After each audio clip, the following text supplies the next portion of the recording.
কোটা সংস্কার আন্দোলন থেকে শুরু, আর শেষটা হলো বাংলাদেশের ইতিহাসের সবচেয়ে ভয়াবহ স্বৈরশাসনের পতনের মাধ্যমে। কেন হঠাৎ পদত্যাগ করতে বাধ্য হলেন শেখ হাসিনা? এর পেছনে কি শুধুই কোটা সংস্কারই ছিল? চলুন এক নজরে দেখে আসি পুরো কোটা সংস্কার আন্দোলনটি।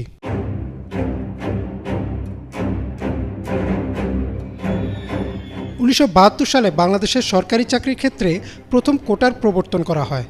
2018 সাল পর্যন্ত সরকারি চাকরির ক্ষেত্রে মোট কোটা ছিল 56%, যার মধ্যে মুক্তিযোদ্ধা কোটা 30%, নারী কোটা 10%, জেলা কোটা 10%, ক্ষুদ্র জাতিগোষ্ঠী কোটা 5% ও প্রতিবন্ধী কোটা 1%।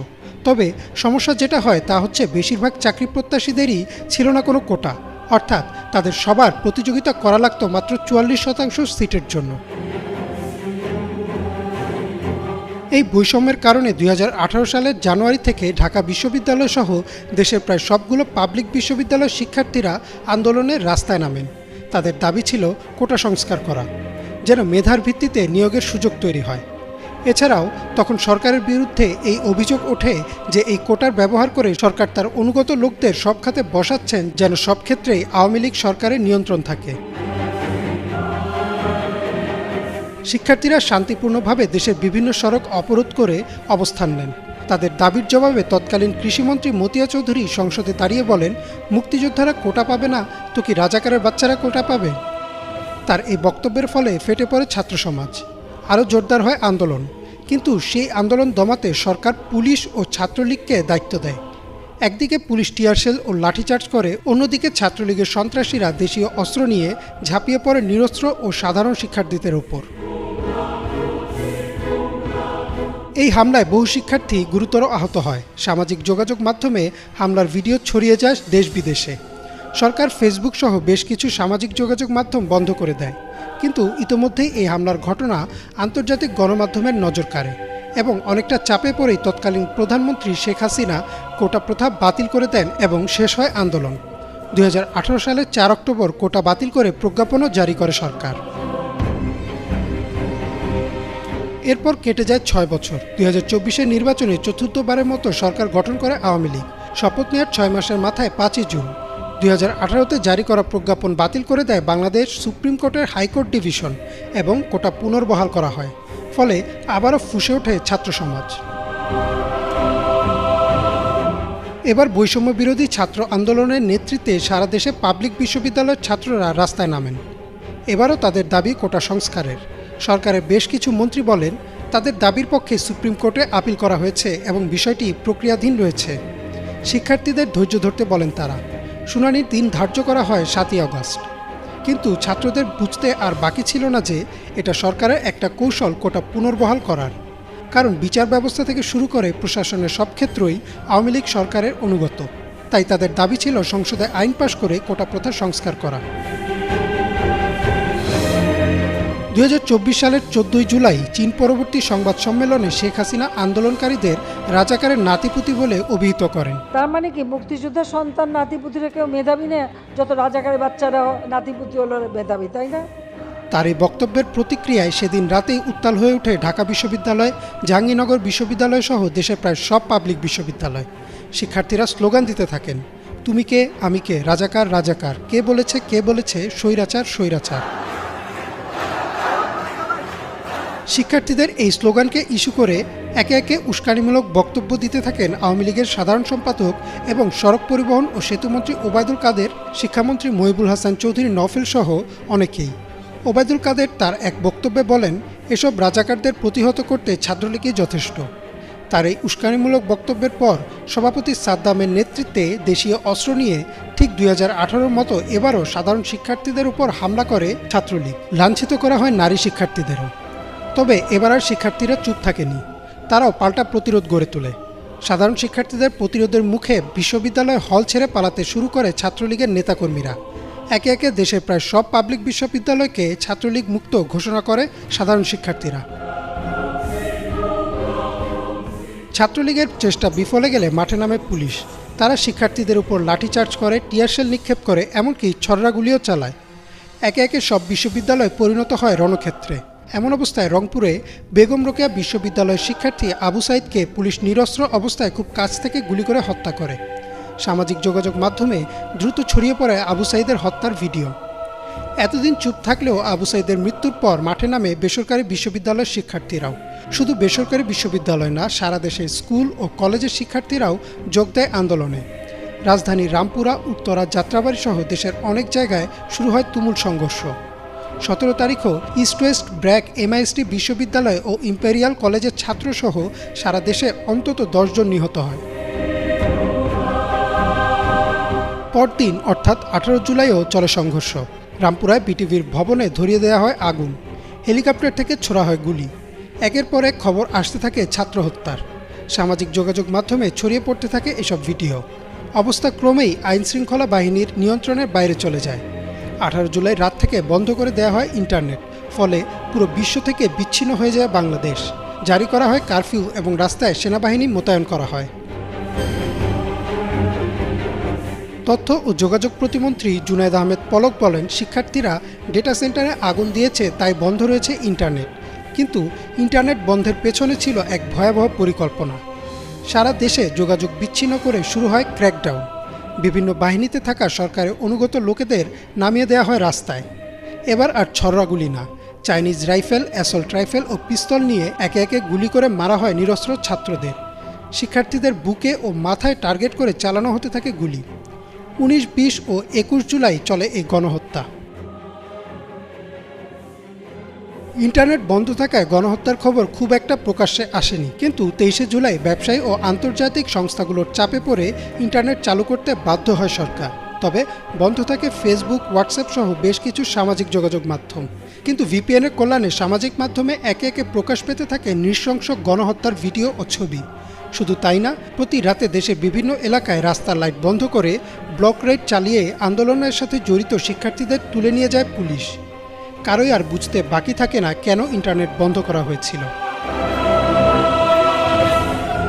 এরই মধ্যে তৎকালীন ডিবি প্রধান হারুন রশিদ বৈষম্য বিরোধী ছাত্র আন্দোলনের 6 সমন্বয়ককে নিরাপত্তার অজুহাতে ডিবি কার্যালয়ে আটকে রাখে এবং একটি লিখিত বক্তব্য পাঠ করায়, যাতে বলা হয় তারা সব আন্দোলন প্রত্যাহার করেছেন।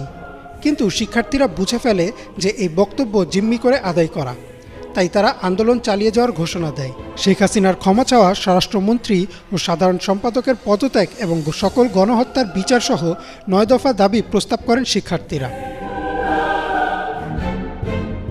এদিকে শেখ হাসিনা একে একে বিটিভি ভবন, ভাঙচুর হওয়া মেট্রো রেলের স্টেশন পরিদর্শনে গিয়ে কান্না করেন, যা শিক্ষার্থী, অভিভাবক এবং শিক্ষকদের মধ্যে জন্ম দেয় চরম ক্ষোভ। তারা বলেন, এতগুলো মৃত্যুর চেয়ে মেট্রো রেল আর বিটিভির মূল্য বেশি। একে একে রাস্তায় নেমে আসেন মাদ্রাসার শিক্ষার্থীরা, অভিভাবক, শিক্ষক, অভিনয়শিল্পী, ব্যান্ড তারকা সহ সর্বস্তরের মানুষ। এমনকি আন্দোলনরত শিক্ষার্থীদের পাশে দাঁড়ান রাজধানীর রিকশা চালকরাও। সরকার চাপে পড়ে আশ্বাস দেয় যে সকল হত্যাকাণ্ডের বিচার করা হবে এবং আটক 6 সমন্বয়কদের ছেড়ে দিতেও বাধ্য হয়। নিহত শিক্ষার্থীদের স্মরণে 31 জুলাই সরকারিভাবে শোক ঘোষণা করা হয়। সারা দেশের ছাত্র সমাজ ও সাধারণ জনগণ সেই শোক প্রত্যাখ্যান করে এবং কালোর বদলে লাল রং ধারণ করেন। 31 জুলাই সম্পূর্ণ ফেসবুক ছেয়ে যায় লাল রঙের প্রোফাইল পিকচারে। আগস্টের 2 তারিখ বিকেলে আনুমানিক 2 লক্ষ লোক জড়ো হন কেন্দ্রীয় শহীদ মিনার প্রাঙ্গণে। সকল শ্রেণী পেশার মানুষের মধ্যে বয়ে যায় এক গণজোয়ার। অনেকেই একে বলেন দেশের ইতিহাসে সবচেয়ে বড় গণ অভ্যুত্থান। সেদিনই 6 সমন্বয়ক এক দফা দাবি তুলে ধরেন শেখ হাসিনার পদত্যাগ এবং 4 আগস্ট থেকে ডাক দেন অসহযোগ আন্দোলনের। শেখ হাসিনা শিক্ষার্থীদের আলোচনায় বসার আমন্ত্রণ জানান। তিনি বলেন, গণভবনের দরজা সবসময় খোলা আছে। তবে পরদিনই অর্থাৎ 3 আগস্ট উত্তরা, কুমিল্লা, মুন্সিগঞ্জ সহ দেশের বেশ কিছু জায়গায় পুলিশ ও ছাত্রলীগ হামলা চালায়। সেদিনও নিহত হয় বেশ কয়েকজন। 3 তারিখ রাতেই ওবায়দুল কাদের আওয়ামী লীগের নেতাকর্মীদের নির্দেশনা দেন পরদিন থেকে প্রতি ওয়ার্ডে ওয়ার্ডে প্রতিরোধ গড়ে তুলতে। এদিকে সেনাপ্রধান জেনারেল ওয়াকারুজ্জামান এক জরুরি বৈঠকে বসেন অন্যান্য সেনা কর্মকর্তাদের সাথে। সেই বৈঠকে সিদ্ধান্ত নেওয়া হয় সেনাবাহিনী আর গুলি চালাবে না, তারা সাধারণ মানুষের পাশে থাকবে। আর এই সিদ্ধান্তের পরই পরিস্থিতি পাল্টে যায় ছাত্রদের পক্ষে। 4 আগস্ট রবিবার সকাল থেকেই অসহযোগ আন্দোলনে যোগ দেয় শিক্ষার্থীসহ নানা শ্রেণী পেশার মানুষ। আন্দোলনকারীরা জড়ো হতে থাকে শাহবাগ, সায়েন্স ল্যাব সহ দেশের বিভিন্ন জায়গায়। বেলা 11টার পর থেকেই তাণ্ডব শুরু করে অস্ত্রধারী আওয়ামী লীগ, যুবলীগ ও ছাত্রলীগের নেতাকর্মীরা। এবং এই দিন পুলিশ নিষ্ক্রিয় ভূমিকা পালন করে। সম্পূর্ণ কোটা আন্দোলনে এই 4 আগস্ট ছিল সবচেয়ে রক্তাক্ত। এদিন পুলিশ, আওয়ামী লীগের নেতাকর্মী ও সাধারণ শিক্ষার্থী সহ শতাধিক মানুষের মৃত্যু হয়। শুরুতে কিছুটা পিছুপা হলেও অনেকটা পাবজি স্টাইলে পাল্টা আক্রমণ করে সাধারণ শিক্ষার্থীরা। এছাড়াও ঢাকাসহ দেশের বিভিন্ন জায়গায় ছাত্রলীগ কর্মীদের আক্রমণ থেকে শিক্ষার্থীদের রক্ষা করে সেনাবাহিনীর সদস্যরা, ফলে আওয়ামী লীগের সন্ত্রাসীরা পিছু হটতে বাধ্য হয়। 4 আগস্ট দুপুরে ঘোষণা আসে 6 August long march to Dhaka অনুষ্ঠিত হবে। তবে সারাদিনের চলা তাণ্ডবের কথা বিবেচনা করে 6 সমন্বয়ক ঘোষণা দেন পরদিনই, অর্থাৎ 5 আগস্ট হবে লং মার্চ টু ঢাকা। আরও ঘোষণা আসে যদি সরকার আবার ইন্টারনেট, মোবাইল নেটওয়ার্ক বন্ধ করে দেয় অথবা 6 সমন্বয়কদের যদি হত্যা বা গুমও করে ফেলে, তবুও যেন এই লং মার্চ অব্যাহত থাকে। তারা সারা দেশের সাধারণ জনগণকে সেদিন রাস্তায় নেমে আসার আহ্বান জানান। তাদের আহ্বানে সাড়া দিয়ে রাতেই ঢাকার দিকে যাত্রা শুরু করে মানুষ, যে যেভাবে পেরেছে, কেউ ট্রাকে, কেউ সিএনজিতে, তবে অধিকাংশই পায়ে হেঁটে আসতে থাকেন ঢাকার দিকে। এদিকে 5 আগস্ট সকাল থেকেই থমথমে ছিল রাজধানী ঢাকার পরিবেশ। সকাল 10:30টায় শিক্ষার্থীরা শহীদ মিনারে জড়ো হওয়া শুরু করলে আবারও অ্যাকশনে নামে পুলিশ। ছোড়া হয় টিয়ার শেল, গুলি ও সাউন্ড গ্রেনেড। তবে 11টার পর থেকেই শাহবাগে নামতে শুরু করে সাধারণ মানুষের ঢল। বঙ্গভবন ও গণভবনে বাড়িয়ে দেওয়া হয় নিরাপত্তা। এদিকে সকাল 10টায় শেখ হাসিনা 3 বাহিনীর প্রধান ও পুলিশের আইজিপিকে ডেকে আরও বেশি কঠোর হওয়ার নির্দেশনা দেন। বেশ কয়েকটি সূত্র নিশ্চিত করেছে যে কোনো মূল্যেই তিনি ক্ষমতা ধরে রাখতে চেয়েছিলেন। সেনাপ্রধান ওয়াকারুজ্জামান শেখ হাসিনাকে পদত্যাগের উপদেশ দেন এবং বলেন পরিস্থিতি পুরোপুরি নিয়ন্ত্রণের বাইরে। আইজিপিও বলেন পুলিশও বেশি সময় কঠোর অবস্থান ধরে রাখতে পারবে না। শেখ হাসিনার বোন শেখ রেহানা ও পুত্র জয়ও বলেন পদত্যাগ করতে। পরে তিনি পদত্যাগে রাজি হন এবং জাতির উদ্দেশ্যে একটি ভাষণ রেকর্ড করতে চান। এদিকে 11টার পর থেকে রাজধানীর যাত্রাবাড়ি, শনিয়াখড়া, উত্তরা, সাভার দিয়ে কয়েক লক্ষ লোক ঢাকায় প্রবেশ করে। শাহবাগে তৈরি হয় এক জনসমুদ্র এবং সেই জনসমুদ্র যাত্রা শুরু করে গণভবনের দিকে। পরিস্থিতি ও দূরত্ব বিবেচনা করে সেনাপ্রধান শেখ হাসিনাকে 45 মিনিটের সময় বেঁধে দেন। তার ভাষণ রেকর্ডের প্রক্রিয়াও বাতিল করা হয়। 2টি লাগেজ নিয়ে গণভবন থেকে বিমান বাহিনীর একটি হেলিকপ্টারে শেখ হাসিনা চলে আসেন তেজগাঁও পুরানো বিমানবন্দরে। সেখান থেকে তিনি বঙ্গভবনে এসে রাষ্ট্রপতির কাছে পদত্যাগপত্র জমা দিয়ে আবার চলে যান বিমানবন্দরে। বিমান বাহিনীর একটি পরিবহন বিমানে শেখ হাসিনা ও শেখ রেহানা পালিয়ে যান দেশ থেকে। দুপুর 2টায় সেনাপ্রধানের জাতির উদ্দেশ্যে ভাষণ দেওয়ার কথা থাকে, কিন্তু সে ভাষণের সময় পিছিয়ে দেওয়া হয়। তবে 2টার কিছু পর থেকে খবর প্রকাশিত হয়ে যায় যে শেখ হাসিনা পদত্যাগ করেছেন এবং দেশ ছেড়েছেন। বাঁধভাঙা উল্লাসে ফেটে পড়ে শিক্ষার্থীসহ সকল শ্রেণী পেশার মানুষ। ঢাকার প্রতিটি রাস্তায় নামে আনন্দ মিছিল। লোকে লোকারণ্য হয়ে যায় সারা দেশের সব রাজপথ। জনগণ সব বাধা উপড়ে পৌঁছে যায় গণভবনে। যদিও ততক্ষণে দেশ ছেড়ে পালিয়েছেন শেখ হাসিনা। উচ্ছ্বাসে আনন্দে গণভবন থেকে শেখ হাসিনা ব্যবহার করা জিনিসপত্র নিয়ে যেতে থাকে আমজনতা। যদিও সেদিন রাতের মধ্যেই প্রায় 80 ভাগ জিনিস ফিরিয়ে দেন সাধারণ মানুষ।